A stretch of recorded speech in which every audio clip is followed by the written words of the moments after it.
हर बार पड़ने वाली ठंड से इस बार की ठंड कहीं ज्यादा थी। पूरा ढोलकपुर जंगल ठंड से परेशान था। गज्जू हाथी, कुकू कोयल, ब्लैकी कौआ, चंपू गधा, मोंटी बंदर और चंपा लोमड़ी सब बस एक बढ़िया गर्मागर्म घर बनाने में लगे थे। और फिर एक दिन चीकू खरगोश का घर बनकर तैयार हो जाता है। वो उसमें खुशी खुशी रहने लगता है। तभी एक दिन चंपा लोमड़ी वहां आती है और वो बहुत दुखी होकर चीकू खरगोश से कहती है, अरे चीकू खरगोश, तुम तो बहुत समझदार निकले। ठंड से बचने के लिए तुमने कितना बढ़िया घर बनाया है। अब क्या बताऊं चीकू खरगोश, ठंड इतनी पड़ रही कि मुझसे तो अब चाह कर भी अपना घर नहीं बना पा रहा। तो क्या चीकू खरगोश कुछ दिनों के लिए तुम मुझे अपने साथ रख सकते हो? मैं तुम्हें बढ़िया बढ़िया खाना बनाकर खिलाऊंगी। चीकू खरगोश उसकी बात मान जाता है और उसे अपने साथ अपने घर में रहने देता है। पहले तो चंपा लोमड़ी कुछ दिन उसके घर में अच्छे से रहती है, फिर उसे एक चालाकी आती है।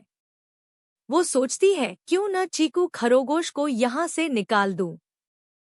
इतनी ठंड में उसके लिए भी खाना बनाना पड़ता है। बस यही सोचते हुए चंपा लोमड़ी चीकू खरगोश को उसके ही घर से निकाल देती है। चीकू खरगोश उसको खूब मनाता है, अरे चंपा, इतनी ठंड में मैं कहाँ जाऊंगा। लेकिन फिर भी चंपा उसकी बात नहीं मानती। दुखी होकर चीकू खरगोश को अपने घर से निकलना ही पड़ता है। तभी चीकू खरगोश मोंटी बंदर के पास जाता है और उसे चंपा के बारे में सब कुछ बताता है और उससे कहता है कि वो उसके साथ चले और चंपा को घर से बाहर निकाले। चीकू खरगोश को लेकर मोंटी बंदर चंपा लोमड़ी के पास जाता और उस पर गुस्सा करते हुए उसे बाहर निकलने को कहता है। तभी चंपा लोमड़ी मोंटी बंदर को धीरे से अपने पास बुलाती है और उसके कान में कहती है, अरे मोंटी बंदर, तुम यहाँ रह सकते हो। इतना गरम घर देखकर मोंटी बंदर चंपा लोमड़ी की बात मान जाता है और फिर दोनों मिलकर चीकू खरगोश को फिर बाहर निकाल देते हैं। अब चीकू खरगोश ब्लैकी कौए के पास जाता है, उसे पूरी बात बताता है।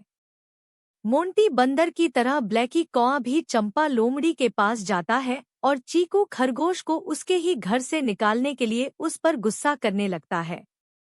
फिर चंपा लोमड़ी ब्लैकी कौए को भी अपने साथ रहने को कहती है। मोंटी बंदर के साथ साथ अब ब्लैकी कौआ भी उन लोगों के साथ रहने लगता है। ये सब देखकर चीकू खरगोश को अब कुछ समझ नहीं आ रहा था। जिसको भी लेकर आ रहा था वो सब चंपा के साथ उसी के घर में रहने लग जा रहे थे। तभी चीकू खरगोश को गज्जू हाथी का ख्याल आता है, क्योंकि पूरे ढोलकपुर जंगल में अगर कोई समझदार है तो वो है गज्जू हाथी। बस यही सोचते हुए चीकू खरगोश ठंड में कंपक पाते हुए गज्जू हाथी के पास पहुंचकर उसे सारी बात बताता है। पर अंदर ही अंदर चीकू खरगोश डरता भी रहता है, कहीं ऐसा न हो मोंटी बंदर और ब्लैकी कौए की तरह यह भी चंपा लोमड़ी की बात में आ जाए और उसके साथ रहने लगे। चीकू खरगोश गज्जू हाथी के बारे में ऐसा सोच ही रहा था कि तभी उसे चंपा लोमड़ी की आवाज सुनाई देती है, अरे गज्जू दादा, आओ। इन सब की तरह तुम भी अब इस घर में रह सकते हो। और हाँ, मैंने आज गाजर का हलवा भी बनाया है, चलिए अंदर अभी आपको खिलाती हूँ। और फिर जैसे ही गज्जू हाथी चीकू खरगोश के घर के अंदर जाता है, उसका घर टूट जाता है। सभी टूटे घर से तुरंत बाहर निकलते हैं और जोर जोर से चिल्लाने लगते हैं, अरे गज्जू दादा, ये क्या किया तुमने? इतनी ठंड में हम सब कहाँ रहेंगे? इतना गरम घर क्यों तोड़ा? तभी गज्जू हाथी उनसे कहता है, क्यों, ठंड क्या सिर्फ तुम्हारे लिए है? चीकू खरगोश के लिए? तुम सब ने एक बार भी चीकू के बारे में नहीं सोचा। चलो चीकू खरगोश, जब तक तुम अपना नया घर नहीं बना लेते तब तक तुम मेरे साथ मेरे घर में रह सकते हो। और हाँ चीकू खरगोश, एक बात और ध्यान रखना, अब से किसी की बातों में आने से पहले उसका अच्छा बुरा जरूर सोच लेना, समझे? मोरल, हमें कभी भी किसी के साथ बुरा नहीं करना चाहिए, क्योंकि बुरे काम का नतीजा हमेशा बुरा ही होता है।